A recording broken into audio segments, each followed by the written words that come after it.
Next up on the Cosmic News Network, First Contact with Joshua Pope. Good morning, Earthlings. Good. How you doing today? Good. How you doing today? Welcome to First Contact Radio. Welcome to First Contact Radio. To talk about all these things we're talking about is because in life, everything is energy. Every single thing that's out there. Yo, it's First Contact with Joshua Pope. He's the man on the mic, just in case you didn't know it. Covering news from all around the globe, from the weather and space to UFOs. We'll talk politics and make you open your eyes. Conspiracy theories and government lies. We'll dig it all up and try to find the proof. Cause the times is the man, the truth. It's time. First Contact Radio. We have arrived. First Contact Radio. We have arrived. First Contact Radio. It's time to the man. First Contact Radio. We have arrived. First Contact Radio. Good morning, Earthlings. Welcome back to First Contact Radio. How you doing today? I am doing well. Today is the 11th of February. Right here. So what we have is a sun sign, just like yesterday. A sun sign in Aquarius and a moon sign in Scorpio. Let me show you what these two look like here. This would be the one that represents Aquarius. It is the card of the star. This is the one that represents the Scorpio, which is the tarot card of death. Air sign, water sign. Air in tarot cards is connected with swords. If you remove the first letter S, you have words. So we have words and actions. Air moves. Air has action to it. Here we have water, emotions. Okay. Cups is the suit that represents water. But here we have emotions and things because this Scorpio teaches us that what we are seeking to find within ourselves is buried down deep. And so we have to dig for it. We have to be willing to die to who we are in order to be able to find out who we really are. Doesn't mean a physical death. It means letting go of the things that are no longer serving us as we progress forward. Okay, so these are two ideas and energies that we are dealing with at this point in time. The Aquarius idea is, you know, as I've said before, it's like the age of Aquarius. People talk about that futuristic time. So it brings the idea of futuristic times ahead of us, of what we would like to see for the future, how we would like to see life evolve. We think of good times. When we reach the age of Aquarius, everything's going to be good. So there's an inherent understanding that the words and the actions around that time are something that is beneficial to us. That's our sun sign right now for the next week and a half. Whereas that moon sign Scorpio, the unconscious mind, dealing with emotions, feelings. And so together we have these two working together. We have water and we have air. So think about how water and air work in life. We see it every single day. Water can be nice and in a stream, in a pool. It could be moving along at a nice gentle pace by the nice gentle breeze. It could be blown all over the place if it's a heavy wind. You can have a hurricane that can really go crazy and really, you know, disrupt things with all of the emotions and the activity going on. And so this is what we're dealing with. We want to make sure we keep our emotions in check so that the words and the actions that we speak are going to be words and actions that are going to nurture us, benefit us, and not hurt us. Because otherwise, what's the point? Why would we want to go out and say things that are going to hurt us? That would be counterproductive to what we're trying to do in life. Some of the aspects to deal with today. First aspect here just happened a short little while ago, and that is a trine between Scorpio and Chiron. Chiron is the wounded healer, and so what we recognize with ourselves is that there is this wounded healer buried deep within ourselves, sometimes deeper than others. We have to find out by seeking. And when we find that that part of ourselves that needs to be healed is available to be healed once we find it. And then when we do, it allows us to be able to see with humility into the next aspect of our lives. So it's always important that we find healing. Healing brings great relief to everyone. And so there's a nice good opportunity for this healing today taking place. We've also just come out of a Mercury retrograde, which we've been in for the last couple of weeks, and now Mercury is starting to go direct. So our communication is going to be changed because we're going to find that opening up a little bit. People will be behaving a little differently because their worlds are different in the way that they communicate. There's not that stifled feeling that sometimes comes with the Mercury retrograde. In a couple hours from now, we've got a square. Square is a lesson that's going to be taking place between Jupiter and Scorpio. So remember, Jupiter wants to expand everything, make it much larger than it is. So we've got Scorpio, which is all of these emotions, these feelings, this deep transformation. Jupiter is going to come in and say, okay, you're doing some transformation. Let's really make this big. And so it really expands that field of transformation out. And we have more opportunities. Sometimes the lessons can be challenging, but once we can get past that wall, if you imagine this is like a wall, we get past that wall, we find a great amount of progress is made because we've done a great deal to help ourselves and understand more of who we are. Once we get into the afternoon, we have a trine. This is between Venus and Scorpio. So Venus is love, imagination. So we have the love and the imagination, which is in a trine, a nice, good, positive aspect with Scorpio. Transformation. So there's an opportunity through our imagination, through love, to be able to make some transformations in our life. All of this comes after we've had an expansion. So look at the progression here. First we have the wounded healer. Even before that, earlier we had an aspect going on with Pluto. So we have this deep transformation is being activated. We've got the wounded healer, which is being dealt with. We have an expansion of all the energies around us to really open up that field of transformation. Once we go past that, now our love and our imagination kicks in a nice positive way to really make use of this transformative energy. And then as we get to tonight, just shy of 10 o'clock, the sun and the moon, Aquarius and Scorpio, are going to be in a square with each other. So there's a lesson to learn from that future moment of where we want to go, and that Scorpio moment of the deep transformation taking place. Perhaps it's an opportunity to really let go of something that's been bothering us, to really find that thing within us that really charges us to move us forward. Opportunity, it comes with every one of these squares. But the challenge is to get past the square. Once we get past it, tremendous opportunities are available because of the new way in which we set up the energetic patterns around us. And then later tonight, we have Mars is going to jump into the mix after this, and Mars is now going to energize everything.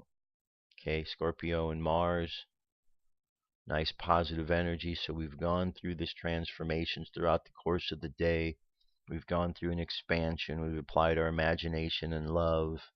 We've squared off with the transformation and what we need to let go of so we can move forward with this futuristic ideals that we have, and then we re-energize ourselves. And this occurs as we're going into a void of course, which is the last aspect of Scorpio for the moon as it's passing through until it goes into the next sign, which is Sagittarius, which occurs tomorrow morning.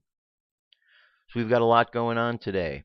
Okay, transformation, the wounded healer, expansion, imagination, communication here, letting go, and re-energizing. A lot to deal with, right? So every day has its own particular energies to deal with. There's quite a bit today, so it should be good. And then with Mercury going back direct, that kind of moves everything forward, because when Mercury's in that retrograde phase, things are kind of moving along at a little bit slower pace because people do feel it. I know that I feel it. Friends that I talk to, they feel it. It's just something that we all seem to experience during this time, whether we know what it is or not. And then when we can understand what it is, it helps us to say, oh, that's why I'm feeling this way, because these are the energetic patterns that are moving around our lives. On the Jewish calendar, today is 22 Shvat, so we have some really nice synchronicity between the 11 and the 22. 11 is our Gregorian calendar date, and then we have the 22nd, 22 Shvat, the year, again, 5775. The daily thought, begin with Aleph.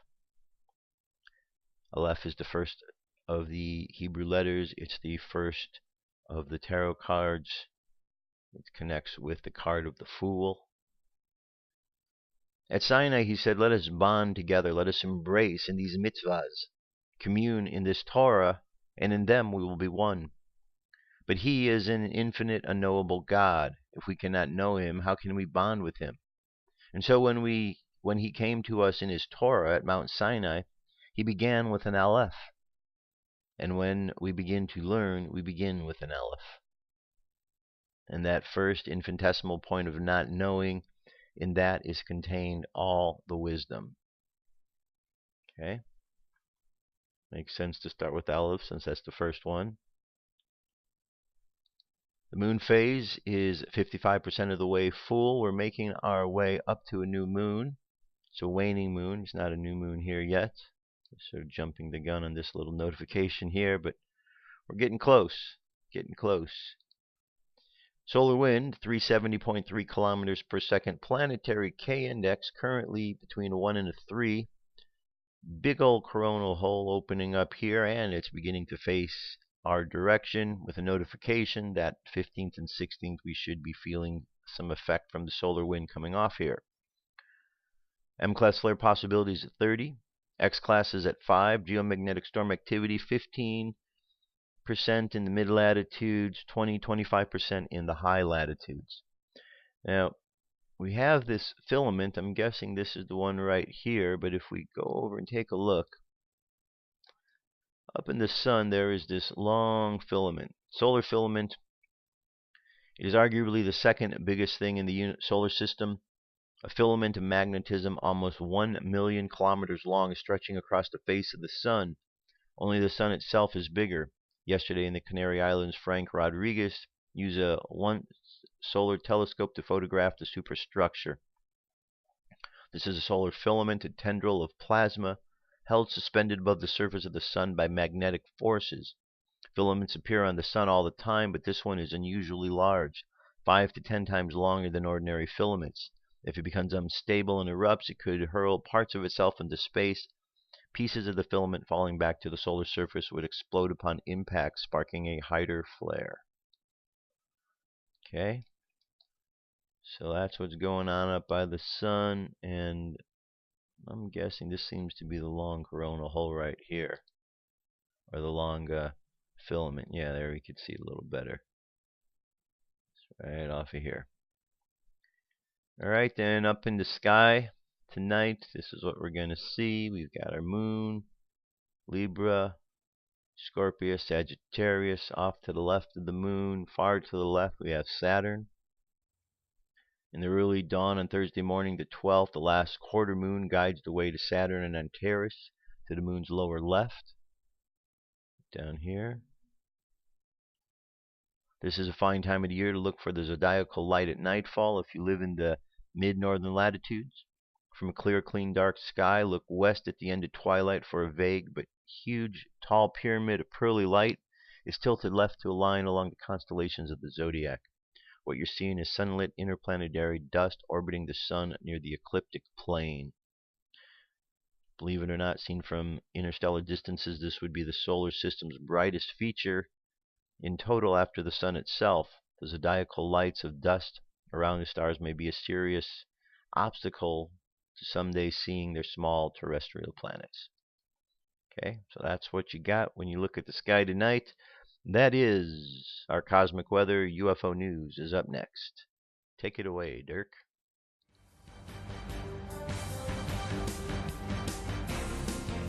This is the UFO news with Joshua Poet. All right, Dirk, thank you very much. So today, the first sighting takes us to Lima, Peru. Here we have a construction site, and we have an object, a little bit different than the one we saw the other day over in Argentina. That one seemed to have some sort of antennas, a little bit more of the classic type look. Here we have a video came out of Peru this week and captured a UFO that is spinning over a construction site in Lima. The UFO seems to be observing the construction, is probably there to monitor because sometime in the future something important will happen at this location. Aliens always have a reason for being where they are. Okay, so here we go. Object in question.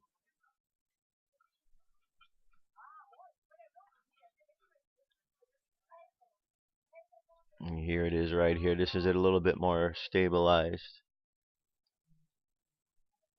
Alright, very good sighting, good capture. Moving from there, we're going to go to Hawaii. It says a sovereignty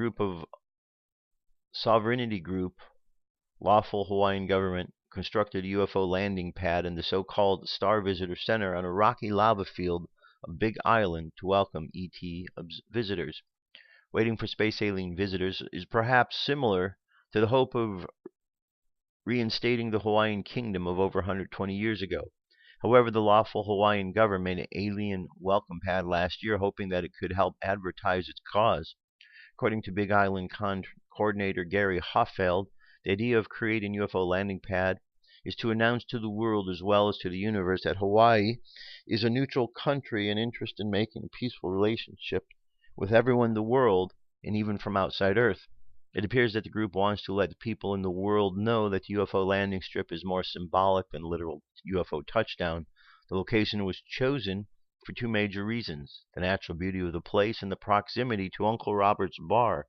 The owner of the restaurant, Hawaiian noble Robert Kilihumalu, built the ET beckoning spot. Kilihumalu believes that the native Hawaiians were coming from the Pleiades, descended to Earth. If aliens were going to visit the Earth and to make their presence known, hopefully they'll realize that Hawaii would be a nice place for them to hold a welcoming party. Okay, very interesting, very cool. Alright, here we have a meteor or a UFO of some sort that crashed down off the Devon coast. The video shows the dramatic moment a giant glowing UFO appears to land in the sea off a UK beach in a suspected meteor strike. The footage, filmed from a fixed camera on the shore at Dawlish, Devon, shows the meteor flying through the sky before it appears to hit the water. The operator of the fixed camera later wrote on Facebook, what was caught on camera the other night. Actually, his question. Many sky watchers looking to social networks to discuss the sighting, with some speculating it was a UFO from outer space. Last week, a bizarre flying saucer-shaped object was dug up during the excavation work by a coal mining company, and that was the one in Russia I was telling you about. Okay. Here we have just a short little description here of an alleged UFO monitors Mexican military copter at Tulancingo.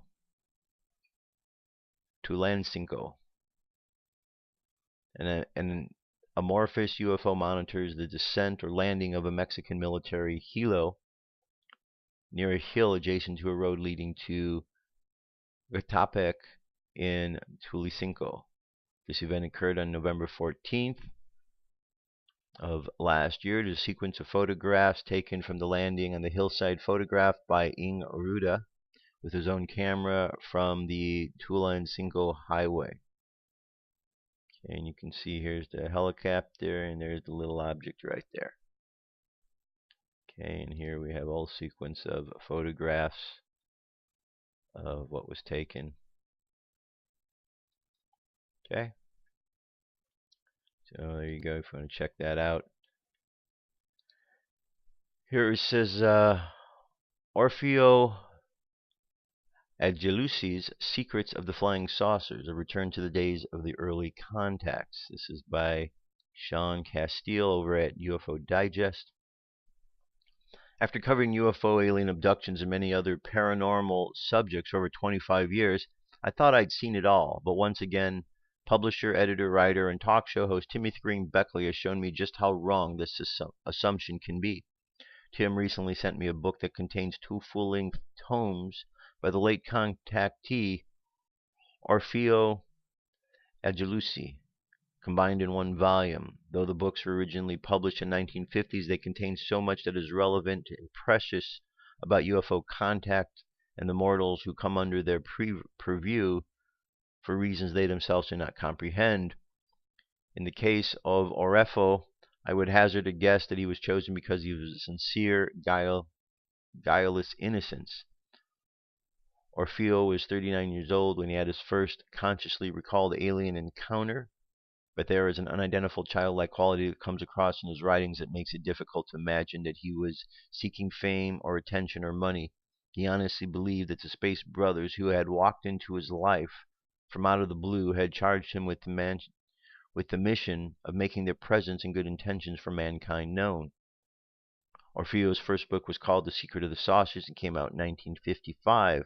He begins by telling the story of his childhood, which he spent with a great deal of time in bed due to a poorly diagnosed ailment that the doctors called constitutional inadequacy. The symptoms included great physical weakness, lassitude, lack of appetite, and malnutrition. He tired easily, and the slightest physical effort left him weak and exhausted. He also suffered from migraine headaches, and it seemed at times that every nerve and muscle ached with excruciating pain. When Orfeo was in the 9th grade, his doctors advised him to leave school and continue his studies at home. He liked the arrangement because it allowed him to do all of the reading of the various sciences that he wished. After a year of plenty of rest and a weight-building diet, the doctor said he could return to school, but since his family had suffered some financial reverses in the meantime, it was decided that he should instead go to work for his uncle's flooring and stucco company, which again left him with the freedom to voraciously read books on science. In 1936, he met his future bride, Mabel Borganini, an Italian girl who he says was a direct descendant of the famous Italian Borgias. Her happy, cheerful disposition helped him keep Orfeo from brooding over his ill health. A year after their marriage, they had their first son, Raymond, but a time later, Orfeo had a complete physical breakdown and left him bedridden in a hospital for 18 months. His body and his mind were so tortured that he longed for the release of physical death. When he recovered against all odds, he returned to work and began classes in night school, determined to pursue his interest in the science. Orfeo had a lifelong phobia about thunderstorms, which caused him miserable physical and psychological symptoms since he was a child. Because his beloved native New Jersey was often subject to violent thunderstorms, he was glad when Mabel began to talk of moving to the West Coast, where the thunderstorms rarely happened. In November 1947, Orfeo, Mabel, Richard, and their second son, Raymond, set out by car for Los Angeles. After spending some pleasant touristy time exploring the region, the ANGELUCCI'S decided to make their home there. The period 1947 and after was when flying saucers first began to make headlines worldwide. Orfeo was completely disinterested in the phenomenon and figured they were only a new type of aircraft being secretly developed, and then the information would come out in due time. He found that work at Lockheed Air Force Aircraft Base in our plant in Burbank, in their metal fabrication department, and later their plastics division working the swing shift. In The Secret of the Saucers, he recalls the exact date, May 23rd, 1952, when the journey of discovery and revelation began. He was at his job at Lockheed when around 11 p.m. he felt an odd, pricking sensation running through his hands and arms up to the back of his neck, along with a slight heart palpitation and a sense of his nerves being on edge. There were the familiar symptoms and always came before a bad electrical storm. He expected to see heavy threatening clouds in the sky, but the Southern California night was exceptionally clear and the stars were bright. He was puzzled but continued working when the quitting whistle sounded at 12:30 a.m. He was exhausted almost beyond his capacity to endure. As he drove home, he felt increasingly nervous and tense, and said he sensed a force of some kind around him. He wondered if his old illness was returning, and whether he might again be confined to bed with excruciating pain. He noticed that his eyesight was glaring over, and the sounds of his traffic around him were strangely muffled and far away. The night seemed to be growing brighter, as though enveloped in a soft golden haze. Next he saw a red, faintly glowing oval-shaped object that began to increase in brilliance. It stayed in view as he continued to drive home until it hovered over a deserted stretch of the road called Forest Lawn Drive. As the pain of his symptoms increased, the object veered sharply to the right. It was then that it occurred that that he might be seeing a flying saucer, the sort of thing he had read about for years. Two small objects, green in color, came out of the red object and hovered only a few feet away. They were 3 feet in diameter and hung there silently while their green light fluctuated rhythmically. Then, from what seemed to be an area between the two eerie balls of green fire, came a masculine voice speaking perfect English. Orfeo writes that at that point he was in a state of shock and therefore cannot report the conversation verbatim. He does recall, however, that the first words spoken to him were, "Don't be afraid, Orfeo. We are friends." Then the voice asked him to exit his car, which he did in spite of feeling so weak and shaky that he could barely stand. The kindly voice told Orfeo that the green objects were instruments of transmission and reception, unlike anything developed on Earth, and that they were being used for Orfeo to communicate with friends from another world. He dimly remembers thinking that he should say something, but was stunned into utter silence, wondering if he completely lost his mind. The voice began to speak about things no stranger could know, at which point all traces of fear left Orfeo. But he suddenly felt thirsty. The voice, apparently reading his mind, directed Orfeo to drink from a goblet that suddenly appeared on his car's fender. Drinking the delicious beverage caused his various discomforts to vanish completely and gave him a sensation of strength and well-being. He thanked the voice and the goblet disappeared. Then in the area between the two green fireballs, a luminous three-dimensional television screen began to gradually take form. Images of the heads and shoulders of two persons appeared on the screen, one male and one female. The two figures struck Orfeo as being the ultimate of perfection. There was an impressive nobility about them, and they emanated a seeming radiance that filled me with wonder. Orfeo also had a confusing feeling that the two figures were familiar, as though previous encounters with them were stored in his memory. They seemed to be able to read his mind at the deepest levels, and Orfeo felt he stood before them in a kind of spiritual nakedness. They seemed to be telepathic exchange of information happening, with thoughts and understandings that would have taken hours of normal conversation passing between Orfeo and the people on the screen in mere seconds. Then the two figures faded and the screen vanished.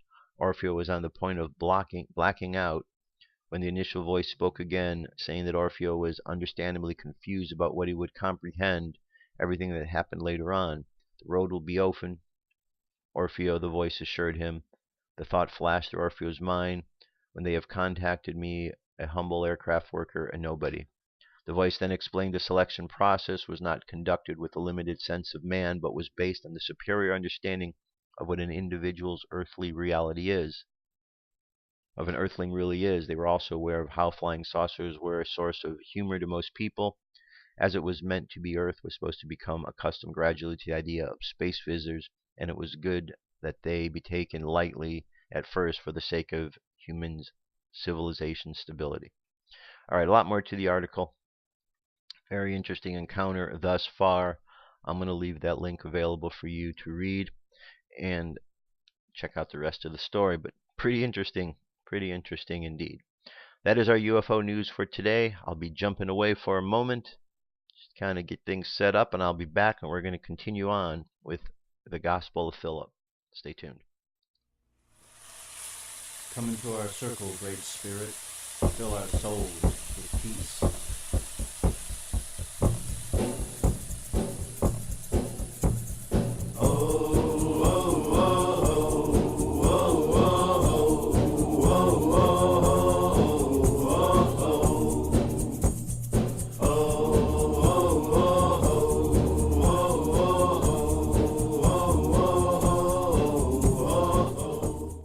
Continue on. Gospel of Phillip. This is the third part, or the third day of reading this. I think we'll finish today. Philip, the apostle, said, Joseph the carpenter planted a garden because he needed wood for his trade. It was he who made the cross from the trees which he planted. His own offspring hung on that which he planted. His offspring was Jesus, and the planting was the cross. But the tree of life is in the middle of the garden. However, it is from the olive tree that we get the chrism, and from the chrism the resurrection. The world is a corpse eater. All things eaten in it themselves die also. Truth is a life eater. Therefore no one nourished by truth will die. It was from that place that Jesus came and brought food. To those who so desired he gave life, that they might not die. God, something the garden, man, something the garden, thereat, something and something of God, something, the things which are in, something I wish. This garden is the place where they will say to me, eat this or do not that, just as you wish. In the place where I will eat all things is the tree of knowledge. That one killed Adam, but here's the tree of knowledge made men alive. The law was the tree. It has the power to give knowledge of good and evil. It neither removed him from evil, nor did it set him in the good, but it created death for those who ate it. For when he said, eat this and do not eat that, it became the beginning of death. The chrism is superior to baptism, for it is from the word chrism that we have been called Christians. Certainly not because of the word baptism, and it is because of the chrism that the Christ has his name. For the Father anointed the Son, and the Son anointed the apostles, and the apostles anointed us. He who has been anointed possesses everything. He possesses the resurrection, the light, the cross, the Holy Spirit. The Father gave him this in the bridal chamber. He merely accepted the gift. The Father was in the Son, and the Son in the Father. This is the kingdom of heaven. The Lord said it as well. Some have entered the kingdom of heaven laughing, and they have come out because something a Christian, something, and as soon as it went down to the water, he came, everything of this world, because he, something a trifle, but something full of contempt for this, something the kingdom of heaven. If he despises and scorns it as a trifle, something out of laughing. So it is also with the bread and the cup and the oil, even though there is another one superior to those. The world came about through a mistake, for he who created it wanted to create it imperishable and immortal. He felt short of attaining his desire, for the world never was imperishable, nor for that matter was he who made the world. For things are not imperishable, but suns are. Nothing will be able to receive imperishability if it does not first become a sun. But he who has not the ability to receive, how much more will he be unable to give? The cup of prayer contains wine and water, since it is appointed at the type of the blood for which thanks is given. And it is full of the Holy Spirit, and it belongs to the holy perfect man. When we drink this, we shall receive for ourselves the perfect man. The living water is a body. It is necessary that we put on the living man. Therefore, when he is about to go down into water, he unclothes himself in order that he may put on the living man. A horse sires a horse, a man begets a man, a god brings forth a god. Compare the bridegroom and the bride. They have come from the something no Jew has existed, and something from the Jews, something Christian, something these, something are referred to as the chosen people of, and the true man, the Son of Man and the seed of the Son of Man. This true race is renowned in the world, that the sons of the bridal chambers dwell. Whereas in this world the union is one of husband and wife, a case of strength complemented by weakness. ? In the aeon, eternal realm, the form of the unions is different, though we refer to them by the same names. There are other names, however. They are superior to every other name that is named, and are stronger than the strong. For where there is a show of strength, there is those who excel in strength appear. These are not separate things, but both of them are this one single thing. This is the one which will not be able to rise above the heart of flesh. It is not necessary for all those who possess everything to know themselves. Is it not necessary for all those who possess everything to know themselves? Some, indeed, if they do not know themselves, will not enjoy what they possess. But those who have come to know themselves will enjoy their possessions. Not only will they be able to detain the perfect man, but they will not be able to see him, for if they see him, they will detain him. But there is no other way for a person to acquire this quality except by putting on the perfect light, and he too becoming perfect light. He who has put it on will enter. This is the perfect, that we become something before we leave. Whoever receives anything, something hither, be able that place, but will something the middle as imperfect. Only Jesus knows the end of this person. The priest is completely holy, down to his very body, for if he has taken the bread, he will consecrate it, or the cup, or anything else that he gets, he will consecrate. How then will he not consecrate his body also? By perfecting the water of baptism, Jesus emptied it of death. Thus we go down into the water, but we do not go down into death, in order that we may not be poured out into the spirit of the world. When that spirit blows, it brings this water. When the Holy Spirit breathes, the summer comes. He who has knowledge of the truth is a free man, but the free man does not sin, for he who sins is the slave of sin. Truth is the mother, knowledge the father. Those who think that sinning does not apply to them are called free by the world. Knowledge of the truth merely makes such people arrogant, which is what the words "it makes them free" mean. It gives them a sense of superiority over the whole world. But love builds up. In fact, he who really is free through knowledge is a slave, because of love for those who have not been able to attain the freedom of knowledge. Knowledge makes them capable of becoming free. Love never calls something its own. It something possesses. It never says this is yours or this is mine, but all these are yours. Spiritual love is wine and fragrance. All those who anoint themselves with it take pleasure in it. While those who are anointed are present, those nearby also profit from the fragrance. If those anointed with ointment withdraw from them and leave, then these not appointed, who merely stand by, still remain in their bad odor. The Samaritan gave nothing but wine and oil to the wounded man. It is nothing other than the ointment. It healed the wounds, for love covers a multitude of sins. The children of a woman bears resemblance to the man who loves her. If her husband loves her, then they resemble her husband. If it is an adulterer, then they resemble the adulterer. Frequently, if a woman sleeps with her husband out of necessity, while her heart is with the adulterer with him,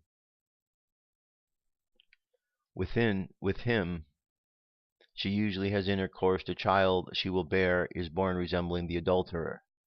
Now you who live together with the Son of God, love not the world, but love the Lord, in order that those you bring forth may not resemble the world, but may resemble the Lord. The human being has intercourse with the human being. The horse has intercourse with the horse, the ass with the ass. Members of a race usually have associated with those of a like race. So spirit mingles with spirit, and thought consorts with thought, and light shares with light.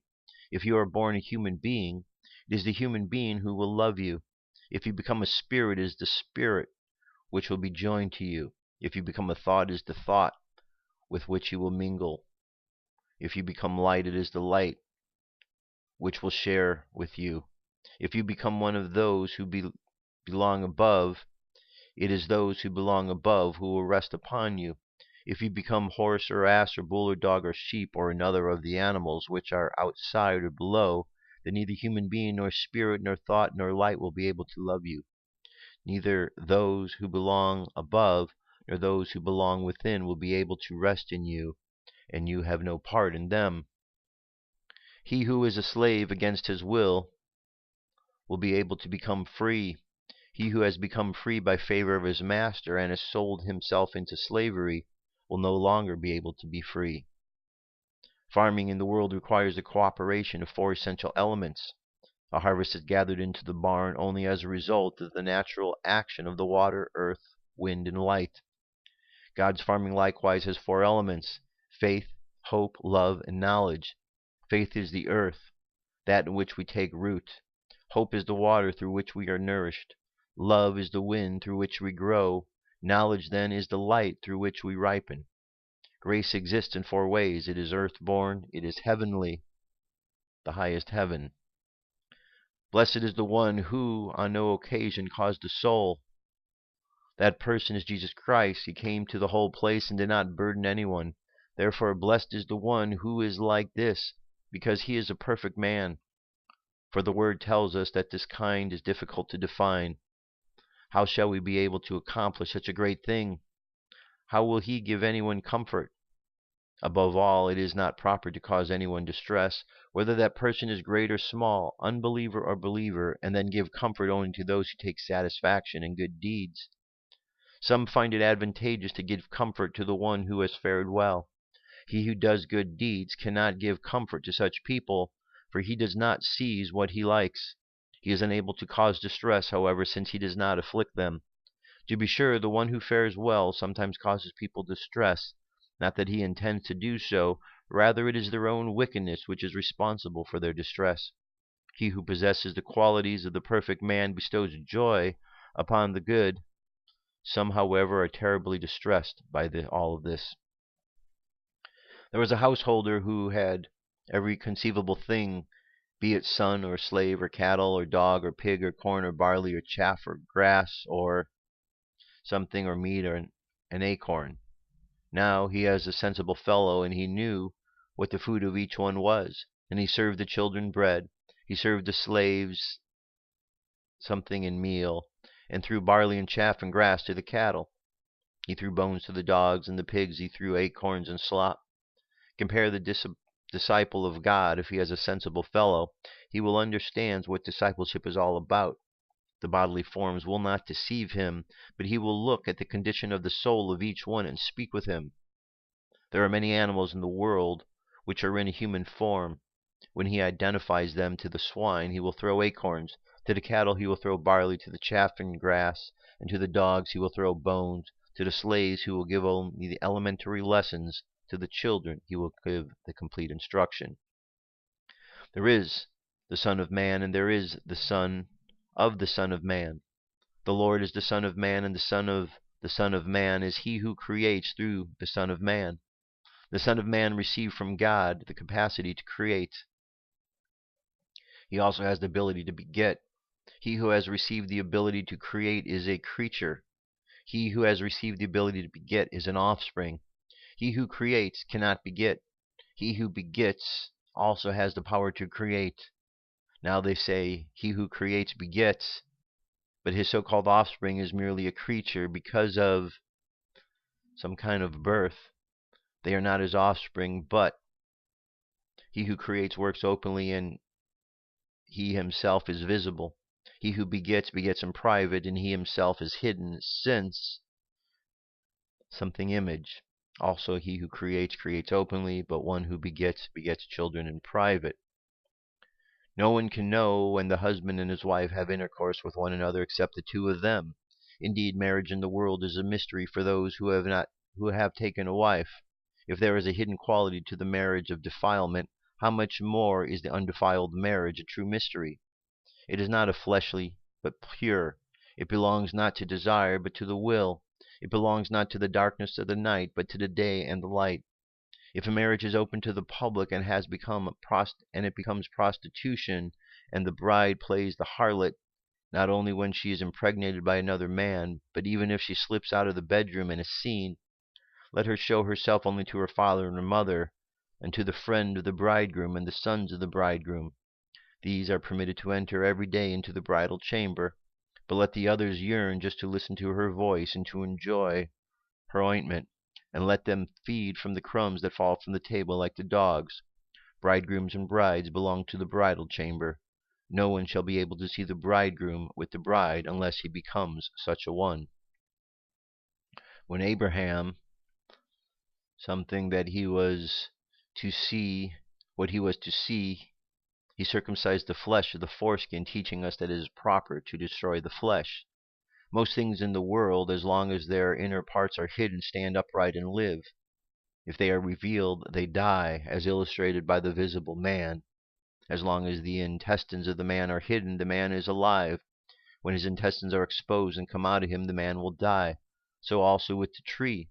While its root is hidden, it sprouts and grows. If the root is exposed and the tree dries up, so it is with every birth that is in the world, not only with the revealed, but with the hidden.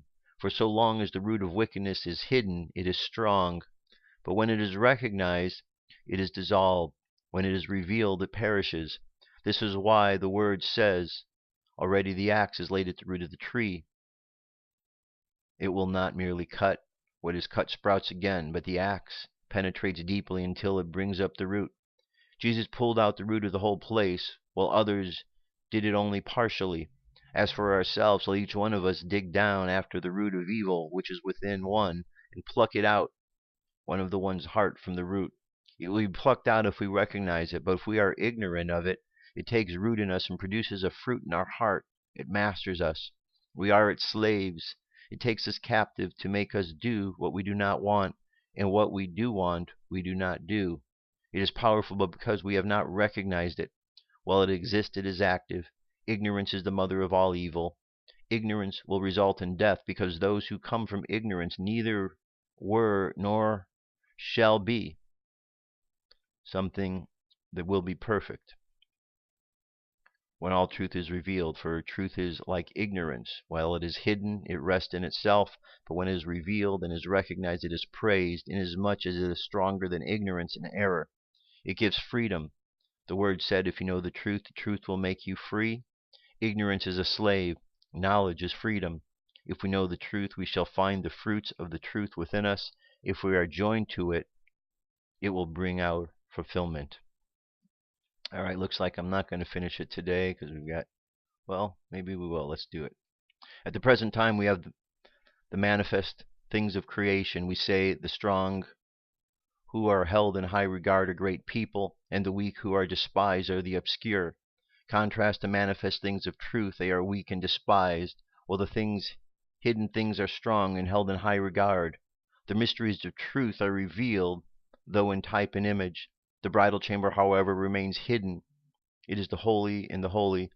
The veil at first concealed how God controlled the creation, but when the veil is rent and the things inside are revealed, the house will be left desolate, or rather will be destroyed, and the whole inferior Godhead will flee from here, but not into the holies of holies, for it will not be able to mix with the unmixed light and the flawless fullness, but will be under the wings of the cross, under its arms. This ark will be their salvation when the flood of water surges over them. If some belong to the order of the priesthood, they will be able to go within the veil with the high priest. For this reason the veil was not rent at the top only, since it would have been open only to those above, nor was it rent at the bottom only, since it would have been revealed only to those below, but it was rent from the top to bottom. Those above opened to us the image below, in order that we might go into the secret of the truth. This truly is what is held in high regard and what is strong. But we shall go in there by means of lowly types and forms of weakness. They are lowly indeed when compared with the perfect glory. There is glory which surpasses glory. There is power which surpasses power. Therefore the perfect things have opened to us, together with the hidden things of truth. The holies of the holies were revealed, and the bridal chamber invited us in. As long as it is hidden, wickedness is indeed ineffectual, but it has not been removed from the midst of the seat of the Holy Spirit. They are slaves of evil. But when it is revealed, when the perfect light will flow out of everyone, and all those who are in it will receive the chrism, then the slaves will be free and the captives ransomed. Every plant which my Father who is in heaven has not planted will be plucked out. Those who are separated will unite and will be filled. Everyone who will enter the bridal chamber will kindle the light for something, just as in the marriages which are something that happen at night. That fire something only at night and is put on. But the mysteries of that marriage are perfected rather in the day and the light. Neither the day nor its lights ever sets. If anyone becomes a son of the bridal chamber, he will receive the light. If anyone does not receive it while he is here, he will not be able to receive it in the other place. He who will receive that light will not be seen, nor can he be detained, and none will be able to torment a person like this even while he dwells in the world. And again, when he leaves the world, he has already received the truth in the images. The world has become the aeon, the eternal realm, for the aeons is fullness for him. This is the way it is. It is revealed to him alone, not hidden in the darkness and the night, but hidden in perfect day and a holy light. This is the Gospel of Phillip. Well,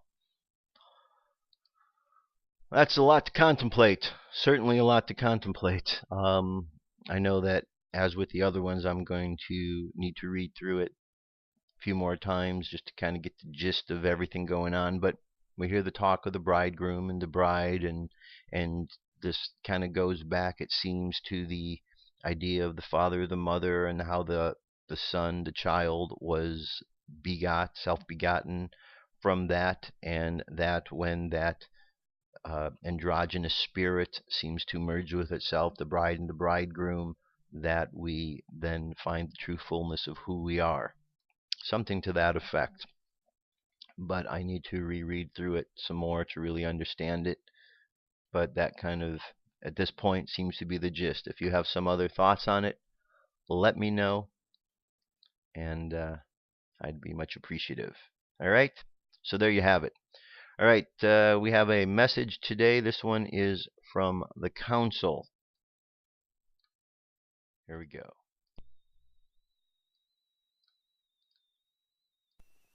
The Council. We mean to tell you that you are members in good standing of these councils. February 7, 2015. By Ronald Head.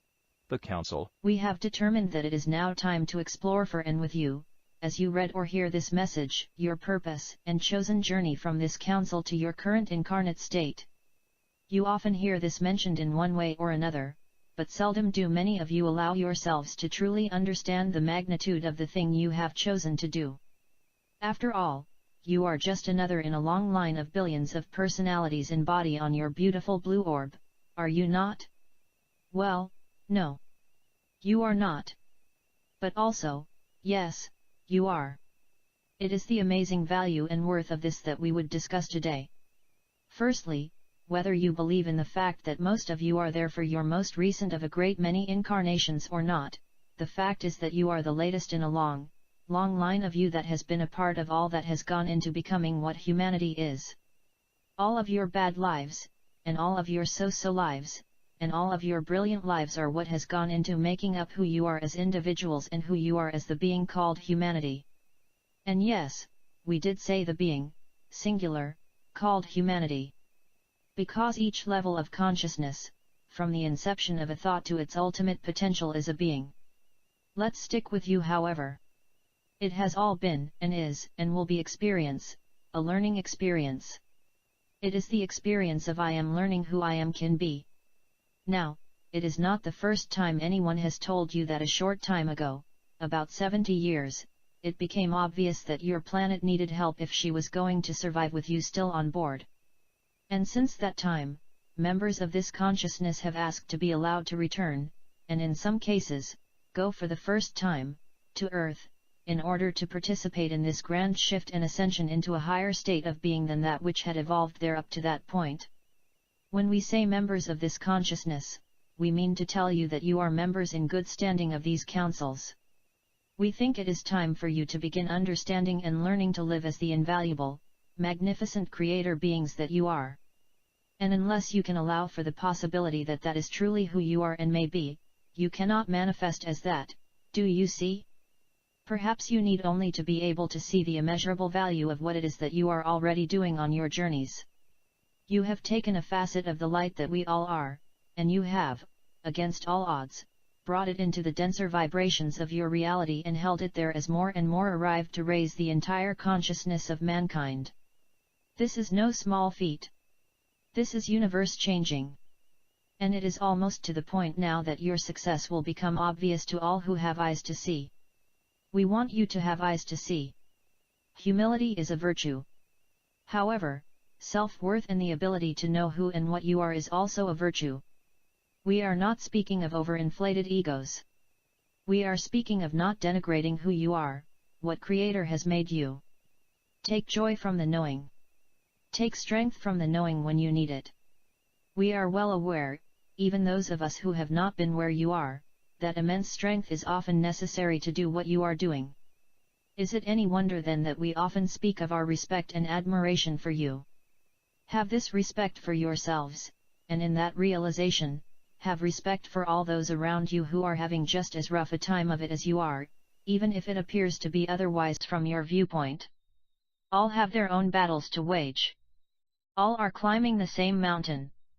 We await your return to us with open arms and great love. Good day. All right, good message.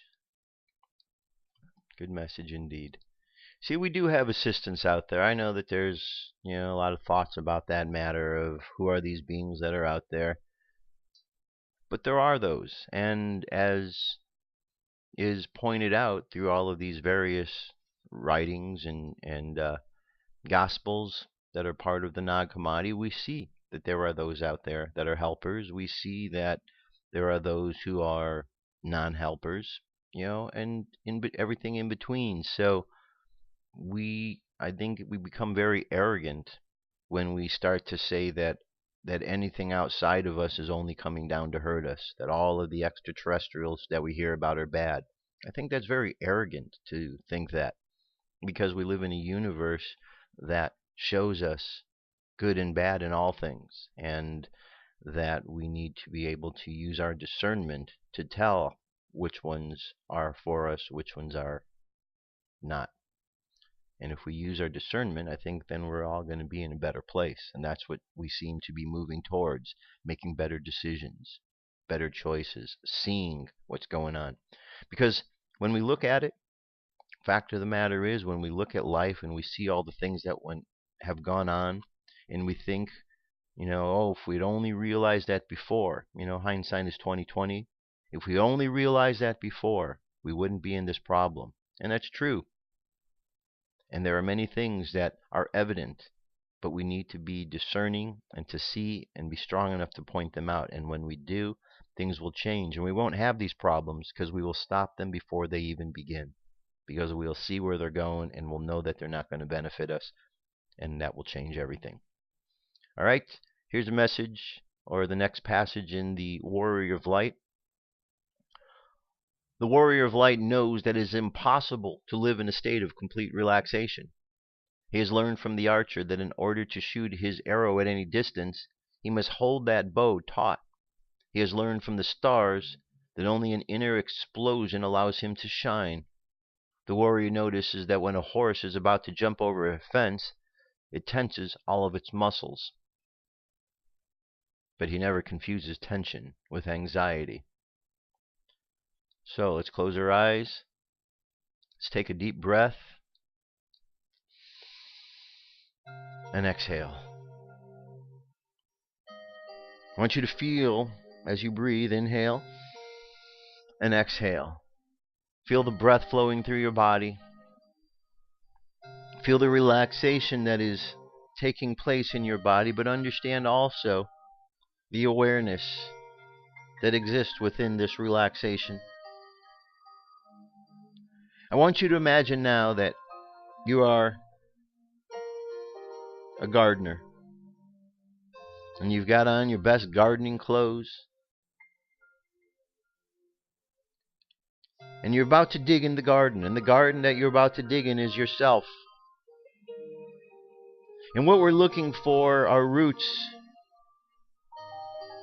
of old patterns and habits that might still be there, of any old ideas or evil ways or misguided ideas that maybe we've had in this or other lifetimes. We search and we search for these roots, and we find them and we pull them out. And some of them are difficult, and we just pull and we yank these roots out.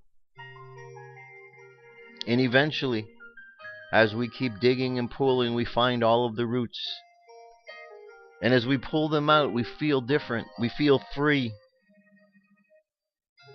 As if we've just removed the chains that were holding us back.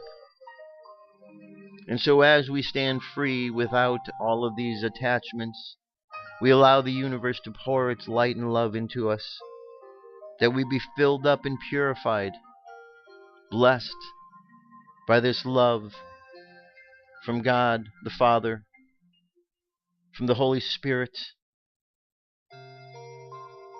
from all of the divine energy And so we imagine ourselves being purified in the light and the love and the blessings, freed from all of the attachments, now able to move freely through life. And so as we move through life, we just imagine our path being clear. We imagine our communications with others being direct, open, and completely understood.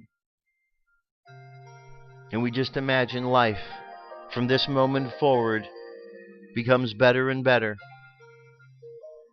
So let's imagine ourselves walking along the path of life and just experiencing everything getting better and better with each and every step as we move through life without of these attachments, without the things that were holding us back. So let the subconscious mind continue on that journey, and let's bring the conscious mind back to the present moment on the count of 3. 3, coming back to the present moment filled with confidence. 2, coming back to the present moment filled with faith. And 1, coming back to the present moment happy, healthy, and whole. Happy, healthy, and whole. Take another deep breath. Exhale, and open your eyes. That's it, my friends. That's the show for today. Thank you very much. Tomorrow I'll pull out another reading from the Nag Hammadi, something that we can get through in the next 2 days. In the meantime, the links are available to all of the texts that we read so far, so you can go through them, reread them, study them as you will. That's it for today. I'll be back tomorrow. Until then, you have an awesome day. I love you. Keep loving each other, and I'll talk to you soon. Peace. I'm out of here.